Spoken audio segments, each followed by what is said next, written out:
Crude oil बढ़ रहा है और शेयर मार्केट गिर रहा है। This connection can cost you a lot of money. Hi, I am Harsh Gupta, आपका अपना personal finance professional at SIP Yatra. अगर आप इन्वेस्टिंग करते हो तो क्रूड ऑयल सिर्फ आपके लिए न्यूज नहीं, ये आपके रिटर्न्स को डायरेक्टली इंपैक्ट करता है। From the investor angle, let's understand. Crude oil जब बढ़ता है तो आपका जो फ्यूल है वो महंगा होता है, बट रियल इंपैक्ट यहाँ पर स्टार्ट होता है। अगर आपका फ्यूल महंगा होगा, इसका मतलब ट्रांसपोर्टेशन महंगा होगा। अगर ट्रांसपोर्टेशन महंगा होगा तो रॉ मटेरियल्स महंगे हो जाएंगे और overall cost of doing business पे इसका इंपैक्ट बढ़ जाता है। अब कंपनीज क्या करती है? टू केसेस, या तो कॉस्ट को एब्जॉर्ब करे तो उनका प्रॉफिट कम हो जाता है, या फिर प्राइसेस अगर बढ़ाएं तो डिमांड कम हो जाती है। दोनों ही केसेस में अर्निंग्स पर डायरेक्टली इंपैक्ट प्रेशर आता है और मार्केट अर्निंग्स पे ही चलती है। Because remember, market is the slave of earnings. Let's understand कि जिन सेक्टर्स पर डायरेक्टली आपका जो वॉर है या क्रूड ऑयल का इंपैक्ट आता है। पहला, automotive companies.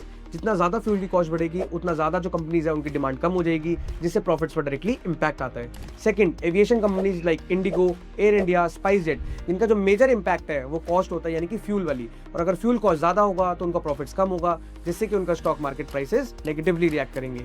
Third, FMCG companies, fast moving consumer goods, for example Hindustan Unilever and ITC।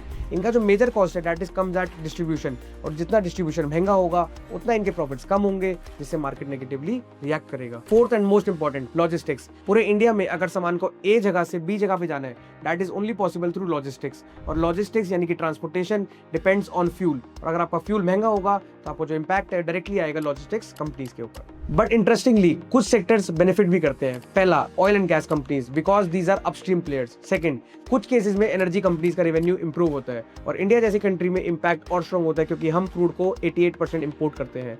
तो इन्वेस्टर ऐसे में क्या करे? सिर्फ मार्केट गिर रहा है देख के पैनिक मत करो, ये देखो कि आपका पोर्टफोलियो किस साइड पे है। अगर हाई फ्यूल सेंसिटिव सेक्टर्स है तो रिस्क को समझो, थोड़ा सा आउट हो जाओ। अगर एनर्जी एक्सपोजर है तो बैलेंस मिल सकता है। पोर्टफोलियो समझ कर डिसीजन लो, न्यूज देख के नहीं। आज ही अपना पोर्टफोलियो देखो और आइडेंटिफाई करो और कौन से क्रूड के साथ इंपैक्ट कर रहे हैं। Follow SIP Yatra for more such practical insights and real market clarity. Till then, निवेश करो, आगे बढ़ो और क्रूड के साथ अपना मूड को खराब मत करो।